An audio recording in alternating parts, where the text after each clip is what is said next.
For the next week and a half, the boys continued to dig in and around the area where X-Ray had supposedly found the gold tube. They widened X-Ray's hole, as well as the holes Armpit and Squid had been digging, until the fourth day, when all three holes met and formed one big hole. As the days wore on, the warden became less and less patient. She arrived later in the morning and left earlier in the afternoon. Meanwhile, the boys continued to dig later and later. "This is no bigger than it was when I left yesterday," she said after arriving late one morning. Well, after sunrise. "What have you been doing down there?" "Nothing," said Squid. It was the wrong thing to say. Just at that moment, Armpit was returning from a bathroom break. "How nice of you to join us," she said. "And what have you been doing?" "I had to, go." The warden jabbed at Armpit with her pitchfork, knocking him backward into the hole. The pitchfork left 3 holes on the front of his shirt and 3 tiny spots of blood. "You're giving these boys too much water," the warden told Mr. Padansky. They continued to dig until late afternoon, long after all the other groups had finished for the day. Stanley was down in the big hole, along with the other 6 boys. They had stopped using the wheelbarrows. He dug his shovel into the side of the hole. He scooped up some dirt and was raising it up to the surface when Zigzag Shovel caught him on the side of his head. He collapsed. He wasn't sure if he passed out or not. He looked up to see Zigzag's wild head staring down at him. "I ain't digging up that dirt," Zigzag said. "That's your dirt." "Hey, Mom," Magnet called. "Caveman's been hurt." Stanley brought his fingers to the side of his neck. He felt his wet blood and a pretty big gash just below his ear. Magnet helped Stanley to his feet, then up and out of the hole. Mr. Sir made a bandage out of a piece of his sack of sunflower seeds and taped it over Stanley's wound. Then he told him to get back to work. It is a nap time. When Stanley returned to the hole, Zigzag was waiting for him. "That's your dirt," Zigzag said. "You have to dig it up. It's covering my dirt." Stanley felt a little dizzy. He could see a small pile of dirt. It took him a moment to realize that was the dirt which had been on his shovel when he was hit. He scooped it up, and Zigzag dug his shovel into the ground underneath where Stanley's dirt had been. The next morning, Mr. Sir marched the boys to another section of the lake, and each boy dug his own hole, 5 feet deep and 5 feet wide. Stanley was glad to be away from the big hole. At least now he knew how much he had to dig for the day, and it was a relief not to have other shovels swinging past his face or the warden hanging around. He dug his shovel into the dirt and then slowly turned to dump it into a pile. He had to make his turn smooth and slow. If he jerked too quickly, he felt a throbbing pain just below his neck where a Zigzag Shovel had hit him. That part of his head between his neck and ear was considerably swollen. There were no mirrors in camp, but he imagined that he looked like he had a hard-boiled egg sticking out of him. The remainder of his body hardly hurt at all. His muscles had strengthened and his hands were tough and calloused. He was still the slowest digger, but not that much slower than Magnet. Less than 30 minutes after Magnet returned to camp, Stanley spat in his hole. After his shower, he put his dirty clothes in his crate and got out his box of stationery. He stayed in the tent to write the letters so Squid and the other boys wouldn't make fun of him for writing to his mother. "Dear Mom and Dad, camp is hard but challenging. We've been running obstacle courses and have to swim long distances on the lake. Tomorrow we learn..." He stopped writing when Zero walked in the tent, then returned to his letter. He didn't care what Zero thought. Zero was nobody. "To rock climb. I know that sounds scary, but don't worry." Zero was standing over him now, watching him write. Stanley turned and felt his neck throb. "I don't like it when you read over my shoulder, okay?" Zero said nothing.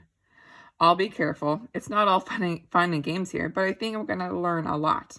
It builds character. The other boys..." "I don't know how," said Zero. "What? Can you teach me?" Stanley didn't know what he was talking about. "Teach you what, to rock climb?" Zero stared at him with penetrating eyes. "What?" said Stanley. He was hot, tired, and sore. "I want to learn to read and write," said Zero. Stanley let out a short laugh. He wasn't laughing at Zero, he was just surprised. All this time he had thought Zero was reading over his shoulder. "Sorry," he said, "I don't know how to teach." After digging all day, he didn't have the strength to try to teach Zero to read and write. He needed to save his energy for the people who counted. "You don't have to teach me to write," said Zero, "just to read. I don't have anybody to write to." "Sorry," Stanley said again. His muscles and hands weren't the only parts of his body that had toughened over the past several weeks. His heart had hardened as well. He finished his letter, and he barely had enough moisture in his mouth to seal and stamp the envelope. It seemed no matter how much water he drank, he was always thirsty. He awakened one night to a strange noise. At first he thought it had been some kind of animal, and it frightened him. But as the sleep cleared from his head, he realized that the noise was coming from the cot next to him. Squid was crying. "You okay?" Stanley whispered. Squid's head jerked around. He sniffed and caught his breath. "Yeah, I'm fine," he whispered and sniffed again. In the morning, Stanley asked Squid if he was feeling better. "What are you, my mother?" asked Squid. Stanley raised and lowered one shoulder. "I got allergies, okay?" Squid said. "Okay," said Stanley. "You open your mouth again and I'll break your jaw." Stanley kept his mouth shut most of the time. He didn't talk too much to any of the boys, afraid he might say the wrong thing. They called him cavemen and all that, but he couldn't forget that they were dangerous too. They were all here for a reason. As Mr. Sir would say, this wasn't a Girl Scout camp. Stanley was thankful there were no racial problems. X-Ray, Armpit, and Zero were black. He, Squid, and Zigzag were white. Magnet was Hispanic. On the lake, everyone was the same reddish-brown color, the color of dirt. He looked up from his hole to see the water truck and its trailing dust cloud. His canteen was almost a quarter full. He drank it down and took his place in line behind Magnet and in front of Zero. The air was thick with heat, dust, and exhaust fumes. Mr. Sir filled their canteens. The truck pulled away. Stanley was back in his hole, shovel in hand, when he heard Magnet call out, "Anybody want some sunflower seeds?" Magnet was standing at ground level, holding a sack of seeds. He popped a handful into his mouth, chewed, and swallowed, shells and all. "Over here," called X-Ray. The sack looked to be about half full. Magnet rolled up the top and tossed it to X-Ray. "How'd you get them without Mr. Sir seeing you?" asked Armpit. "I can't help it," Magnet said. He held up both hands, wiggled his fingers, and laughed. "My fingers are like little magnets." The sack went from X-Ray to Armpit to Squid. "I'm sure good to eat something that doesn't come from a can," said Armpit. Squid tossed the bag to Zigzag. Stanley knew it would come to him next. He didn't even want it. From the moment shouted, "Anybody want some sunflower seeds?" he knew there would be trouble. Mr. Sir was sure to come back. And anyway, the salted shells would only make him thirsty. "Coming your way, caveman," said Zigzag. "Airmail on special delivery." It's unclear whether the seeds spilled before they got to Stanley or after he dropped the bag. It seemed to him that Zigzag hadn't rolled up the top before throwing it, and that was the reason he didn't catch it. But it all happened very fast. One moment the sack was flying through the air, and the next thing Stanley knew, the sack was in his hole, and the seeds were spilled across the dirt. "Oh man," said Magnet. "Sorry," Stanley said as he tried to swoop the seeds back into the sack. "I don't want to eat dirt," said X-Ray. Stanley didn't know what to do. "The truck's coming," shouted Zigzag.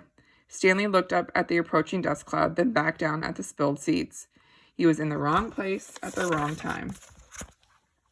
What else is new? He dug his shovel into his dirt and tried to turn over the dirt and bury the seeds. What he should have done, he realized later, was knock one of his dirt piles back into his hole. But the idea of putting dirt into his hole was unthinkable. "Hello, Mr. Sir," said X-Ray. "Back so soon?" "Seems like you were just here," said Armpit. "Time flies when you're having fun," said Magnet. Stanley continued to turn the dirt over in his hole. "You Girl Scouts having a good time?" asked Mr. Sir.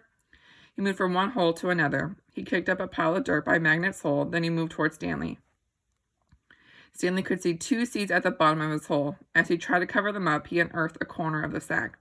"Well, what do you know, caveman?" said Mr. Sir, standing next to him. "It looks like you found something." Stanley didn't know what to do. "Dig it out," said Mr. Sir. "We'll take it to the ward, and maybe she'll give you the rest of the day off." "It's not anything," Stanley muttered. "Let me be the judge of that," said Mr. Sir. Stanley reached down and pulled up the empty burlap sack. He tried to hand it to Mr. Sir, but he wouldn't take it. "So tell me, caveman," said Mr. Sir, "how did my sack of sunflower seeds get in your hole?" "I stole it from your truck." "You did?" "Yes, Mr. Sir." "What happened to all the sunflower seeds?" "I ate them." "By yourself?" "Yes, Mr. Sir." "Hey, caveman," shouted Armpit. "How come you didn't share with us?" "That's cold, man," said X-Ray. "I thought you were our friend," said Magnet. Mr. Sir looked from one boy to another, then back to Stanley. "We'll see what the warden has to say about this. Let's go." Stanley climbed up out of his hole and followed Mr. Sir to the truck. He still held the empty sack.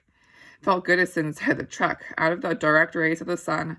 Stanley was surprised he could feel good about anything at the moment, but he did. It felt good to sit down on a comfortable seat for a change, and the truck bounced along the dirt.